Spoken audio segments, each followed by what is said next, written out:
جی السلام علیکم۔ میری آپ سے 52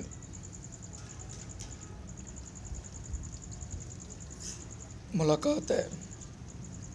امید ہے آپ خیریت سے ہوں گے۔ آج ماشاءاللہ عید کا دن ہے۔ آپ سب کو بہت بہت عید مبارک ہو۔ عید کے دن معمول ہوتا کہ ہم جو مسجد اپنے والد صاحب کے نام کی بنائی ہوئی ہے ادھر سیالکوٹ میں ہی، ہم 8 بھائیوں نے، اللہ تعالیٰ نے ہم کو یہ توفیق بخشی، وہاں ہم کئی سالوں سے عید کی نماز ادا کر کے پھر معمول کے والدین کی قبروں پہ جانا، اور یہ بھی معمول میں شامل کہ قبرستان سے سیدھا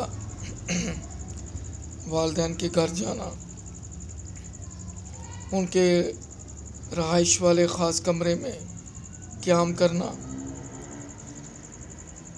لیکن آج ایسا ممکن نہ ہو سکا۔ شاید ایسا ممکن تب ہوتا جب میں دنیا میں نہ ہوتا، لیکن میرے جیتے جی آج یہ ممکن ہو گیا۔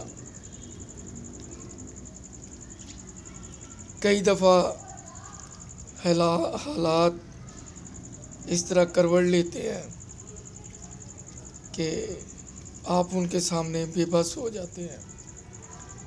ایسے ہی ہے جیسے قبلہ اول آج کل پابندیوں کی زد میں ہے۔ باہر سے جانا تو کیا، جو وہاں پہ رہنے والے ہیں ان کو بھی وہاں کی گورنمنٹ اجازت دے تو وہ مسجد میں جا سکتے ہیں۔ خیر، یہ مقافات عمل ہے، دنیا کا نظام ہے۔ بہت دکھ ہوا۔ مجھے حفیظ جلندری کا شعر یاد آ رہا ہے، سپرد خاک ہی کرنا تھا مجھ کو تو کاہے کو نہلایا گیا ہوں، سزا کافی نہ تھی کہ زندگی کی دوبارہ یاد فرمایا گیا ہوں، سپرد خاک ہی کرنا تھا مجھ کو تو کاہے کو نہلایا گیا ہوں۔ اس کا ترجمہ کچھ یوں ہے کہ سزا کافی نہ تھی کہ زندگی کی دوبارہ یاد فرمایا گیا ہوں، کہ یا اللہ تو نے مجھے اس دنیا میں بھیجا، میں تیری امانت تھا، تو نے مجھے واپس بلا لیا، نہ میں مرضی سے آیا نہ میں مرضی سے گیا۔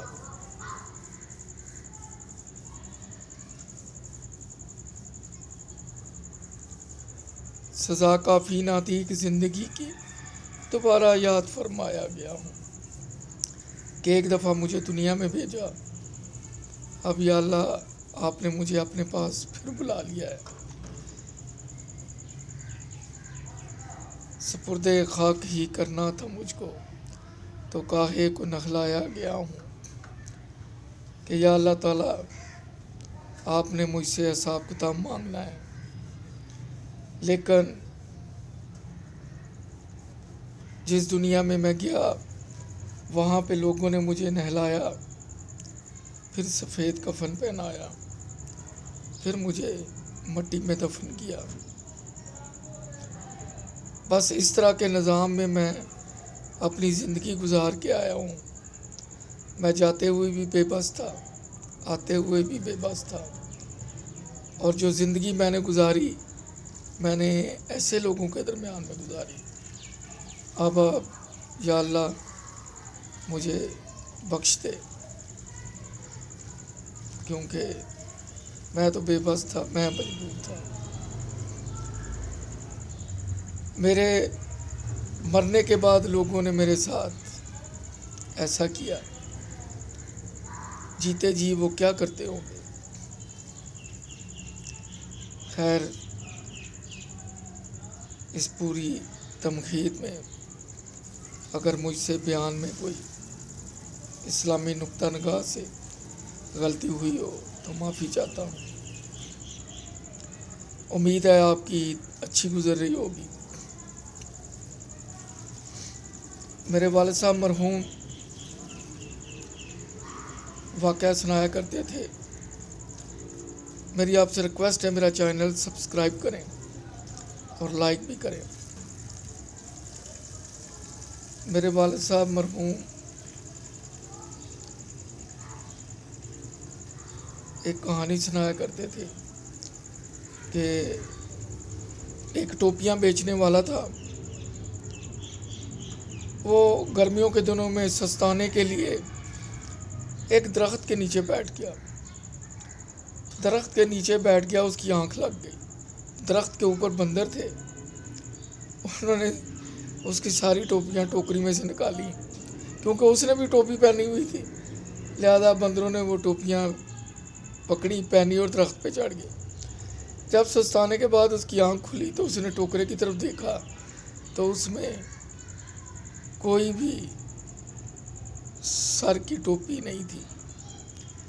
اب وہ بندروں سے کیسے چھینے، درخت پہ کیسے چڑھے، اس کے ذہن میں ایک ترکیب آئی۔ اس نے اپنی ٹوکری جو ٹوپی تھی پہنی ہوئی اتار کے زور سے زمین پہ ماری۔ جیسے ہی اس نے ٹوپی زمین پہ ماری، بندروں نے بھی جو ٹوپیاں اوپر درخت پہ پہنی تھی ساری زمین پہ پھینک دی۔ اس نے اکٹھی کی، ٹوکری میں ڈالی، چل دیا۔ اس طرح ہم شاید دوسری کلاس میں یا تیسری میں ایک کہانی پڑھتے تھے، تاجر کا طوطا۔ وہ کچھ کہانی یوں تھی کہ تاجر نے طوطے پال رکھے تھے، تو پنجرے میں قید کر کیے ہوئے تھے، اس نے پال رکھے تھے پنجروں کے اندر قید کر کے۔ تو وہ چین جانے لگا تجارت کی غرض سے، تو اس نے اپنے طوطے سے پوچھا کہ میں چین جا رہا ہوں، بتاؤ تمہارے لیے وہاں سے کیا لے کے آؤں۔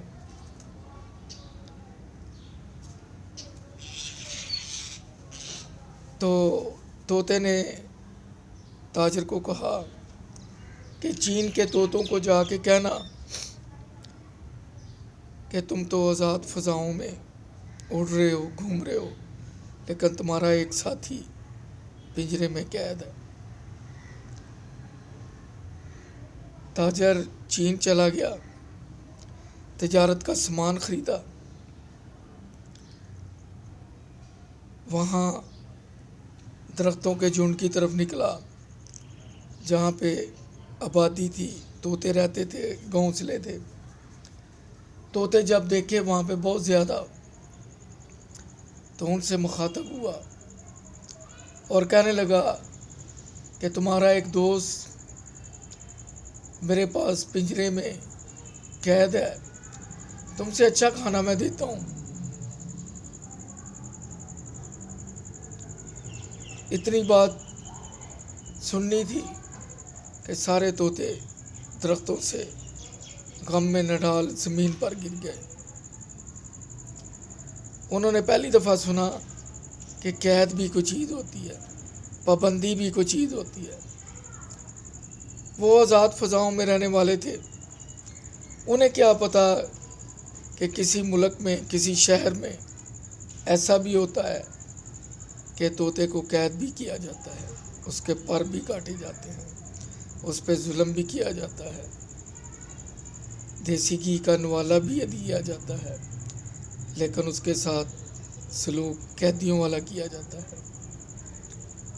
آ گیا چین سے واپس، تو جو طوطا پنجرے میں بند تھا اس نے تاجر سے کہا، مبارک ہو، سفر خیریت سے گزرے، تم چین سے واپس آ گئے ہو، کیا تم نے میرا پیغام طوطوں کو دیا تھا؟ کہتا ہے، ہاں میں نے پیغام دیا تھا۔ جب تمہارا پیغام انہوں نے سنا تھا تو سارے درہم سے زمین پہ آ گرے تھے۔ پنجرے میں قید طوطے نے جب تاجر کی زبانی ان کا گرنا زمین پہ اور مر جانا جب یہ سنا تو وہ طوطا پنجرے میں مر گیا۔ آزادی رائے بہت بڑی نعمت ہے، اس کا کوئی نعم البدل نہیں۔ آپ آزاد فضاؤں میں ہو، بھلے آپ ایک وقت کا کھانا کھا رہے ہیں، 3 کا نہیں، بھلے آپ نمک ملے پانی سے روٹی کھا رہے ہیں، بھلے آپ پیاز کے ساتھ روٹی کھا رہے ہیں، لیکن جبر، ظلم، قید میں بے شک آپ کو دیسی گھی، شکر بھی ملتی ہو تو اس کی کوئی قدر نہیں ہے۔ ایک واقعہ بیان کرتا ہوں۔ آج عید کا دن ہے تو اس مناسبت سے میرا لیے یہی باتیں ہیں۔ بونوں کی حکومت تھی، سارے چھوٹے چھوٹے قد کے بونے تھے۔ بادشاہ شکار کے لیے نکلا، سب کے قد فٹ 1.5 فٹ تھے۔ شکار کے لیے نکلے، جنگل میں چلے گئے تو وہاں 8 فٹ کا آدمی دیکھا، پریشان ہو گئے، ٹانگیں لرز گئیں، بادشاہ کانپ رہا تھا۔ اس نے کہا، اگر یہ دیو ہیکل آدمی شہر میں نکل آیا تو میری رعایا ڈر کے بھاگ جائے گی، یہ میری حکومت کا تختہ الٹ دے گا۔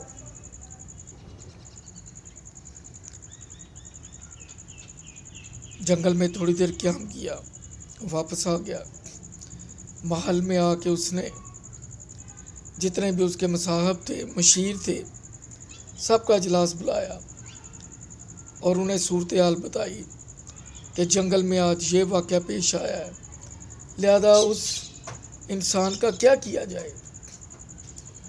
بہت سو نے مختلف رائے دی، کسی نے کہا مار دیا جائے، اس نے کہا ہمارے تیر ہی چھوٹے چھوٹے ہیں، وہ اتنا ہم سے اونچا لمبا ہے، ایک تیر لگے گا، باقی وہ نہ گرا، کچھ نہ ہوا۔ تو جب وہ اس نے ہم پہ چڑھائی کی، وہاں سے کوئی پتھر اٹھا لیا، کوئی بڑی لکڑی درخت کی اٹھا لی، تو ہم تو مارے جائیں گے، 2 منٹ میں سارے مارے جائیں گے، پاؤں تلے کچلا تو جان نکل جائے گی۔ ایک بڑا سیانہ درباری تھا، اس نے کہا بادشاہ سلامت، میرے ذہن میں اس کا حل آ گیا۔ اس نے بادشاہ سے کہا کہ 1 گھنٹی کا انتظام کرو، 1 گھنٹی بجانے کے لیے 7 ہتھوڑے کا انتظام کرو، 1 زنجیر اور 1 تالا لو، باقی اس انسان کے لیے اشرفیاں لو، مختلف کھانے لو، نئے کپڑے لو اور مجھے اس کے پاس جنگل میں لے چلو۔ خیر بادشاہ نے اس کی ہدایت پہ عمل کیا، وہ اسے جنگل میں اسی مقام پہ لے گیا، ڈھونڈا، وہ آدمی مل گیا، اس کو کہا کہ ہم تمہارے لیے اچھے اچھے کھانے لے کے آئے ہیں، بہترین کپڑے لے کے آئے ہیں، اس کے بدلے میں ہم آپ سے ایک خدمت چاہتے ہیں، اب یہ کھانا، یہ کپڑے آپ کو ہر دوسرا دن ملا کریں گے، ہم درخت کے ساتھ یہ 1 گھنٹی باندھ کے جا رہے ہیں، تو آپ نے یہ گھنٹی سورج طلوع ہوتے وقت بجانی ہے اور غروب کے وقت بجانی ہے، اس کے بدلے آپ کو نام و کرام ملیں گے۔ وہ جنگل کا باسی تھا، بے ایمانی سے دور تھا، چیٹنگ کا اس کو پتہ ہی نہیں تھا، اس نے کہا کوئی بات نہیں، یہ گھنٹی ادھر درخت کے ساتھ باندھ دو۔ وہ گھنٹی انہوں نے درخت کے ساتھ باندھ دی، کھانے وانے اس کو دیے اور چلے گئے۔ بادشاہ کے ملازم اس کو کھانا دینے تیسرے چوتھے دن جاتے رہے، بہترین کھانے۔ کوئی 3 ماہ کا عرصہ گزرا تو بادشاہ کے درباری نے کہا چلو بادشاہ سلامت، جنگل میں چل کے اس آدمی کو دیکھتے ہیں۔ تو وہ 25% اس کی صحت گر چکی تھی۔ جب مزید 6 ماہ بعد گئے تو 50% اس کی صحت گر چکی تھی۔ تو بادشاہ نے کہا یہ تو بہت کمزور ہو گیا ہے، حالانکہ یہ کھانے بہت اچھے کھاتا ہے۔ تو درباری نے کہا بادشاہ سلامت، یہ جنگل کا باسی تھا، آوارہ زندگی گزارتا تھا، جہاں رات آتی جہاں دن آتا وہیں پہ سو جاتا تھا۔ اب یہ رات کو سوتا ہے تو اس کے ذہن میں ہوتا ہے کہ میں نے صبح گھنٹی بجانی ہے، اور جنگل میں کہیں بھی گھومتا ہے پورا دن تو سورج غروب ہونے کے وقت سے پہلے یہ اسی درخت کے پاس پہنچنا ہوتا ہے کہ میں نے گھنٹی بجانی ہے، میں نے بے ایمانی نہیں کرنی۔ تو بادشاہ سلامت 1 سال اور گزرنے دو، یہ اپنی موت آپ مر جائے گا۔ یہ ہے احساس ذمہ داری۔ جس میں احساس ذمہ داری پیدا ہو جائے، اپنی زندگی کو وہ مینج کر لے، تو جو باقی کباختیں ہیں وہ خود بخود ختم ہو جاتی ہیں۔ مشورہ دینے والے بھی اگر اسی طرح کے ہوں تو اپریشیٹ کرنا چاہیے۔ ایک اور واقعہ سنا دیتا ہوں۔ گاؤں میں چودھری صاحب نے گنے، آپ سمجھتے ہیں، جن سے شوگر کین بنتی ہے، گنوں کا کھیت لگانا تھا۔ تو اس کے کھیتوں کے ساتھ جو پکھی باز ہوتے ہیں، خانہ بدوش، انہوں نے خیمے لگائے ہوئے تھے۔ تو اس نے سوچا، گاؤں کے چودھری نے، کہ میں نے اگر گنے لگائے تو یہ تو روز توڑیں گے، میں تو گھر میں ہوں گا، یہ تو گنے چوب جائیں گے سارے۔ اس نے 1-2 بندے سے رائے لی۔ کسی نے کہا کہ تم وہاں پہ باڑ لگوا لینا، کسی نے کہا کہ وہاں پہ کتے رکھ دینا، وہ باندھ دینا۔ کچھ منچلے مشورہ دینے والے لمبردار کو ایسے بھی تھے، انہوں نے کہا چوئی صاحب اینا دی ایسی تھی تیسی، اسی انہاں دیاں جھونپڑیاں نوں ہی اگ لا دینے۔ لمبردار بڑا خوش ہوا، اس نے کہا یہ تو کام بڑا بہترین ہو گیا، یہ بے بس ہے، مجبور ہے، خانہ بدوش ہے، ہمارا مقابلہ کہاں کریں گے۔ تو انہوں نے اس کی جھونپڑیوں کو آگ لگا دی، اور وہ جو نعرے لگا رہے تھے، جو بڑکے مار رہے تھے چودھری کے بندے، وہ الفاظ کچھ یوں تھے کہ ہور چوپو، چوپ دے کیوں نہیں، ہور گنے توڑو، توڑ دے کیوں نہیں، او بیوقوفو، ابھی تو گنے لگے ہی نہیں، ابھی تو بڑے ہوئے ہی نہیں، کون توڑے گا، کیسے چوپے گا۔ جب مشورہ گر اس طرح کے ہوں تو پھر جھونپڑیاں گھر جل جاتے ہیں، بے بس مجبور اپنے گھروں سے محروم ہو جاتے ہیں، چھت کا سایہ ان سے چھن جاتا ہے۔ ابھی کھیت لگا ہی نہیں ہے، ابھی کھیت لگا ہی نہیں ہے، ان بیچاروں کے گھر برباد کر دیے۔ ان کے بچے رو رہے تھے، سر پیٹ رہے تھے، عورتیں ماتم کر رہی تھیں، اور یہ جشن منا رہے تھے۔ اوکے، انشاءاللہ اگلی ملاقات جلد ہوگی۔ اپنا خیال رکھیے گا، چینل سبسکرائب کیجیے گا، گفتگو میں کوئی غلطی تو معاف کیجیے گا۔ یہ ساری سبق آموز کہانیاں ہیں، ان میں بہت سے سبق پوشیدہ ہیں، یہی وہ قدریں ہیں جو اب مفقود ہیں۔ جس طرح سحری کے ٹائم اٹھ کے تلاوت کرنے والی، آٹا گوندنے والی مائیں اللہ جنت نصیب کرے قبروں میں آرام فرما رہی ہیں، واپس نہیں آ سکتی، کیونکہ اب بریڈ شوارما برگر آ گیا ہے۔ اب تو دن کو 11 ساڑھے 11 بجے خاتون خانہ کی آنکھ کھلتی ہے، جو گھر میں خدامہ ہے وہی کام کرتی ہے۔ اللہ تعالیٰ ہمارا حامی و ناصر ہو۔ اپنا خیال رکھیے گا۔ اللہ حافظ۔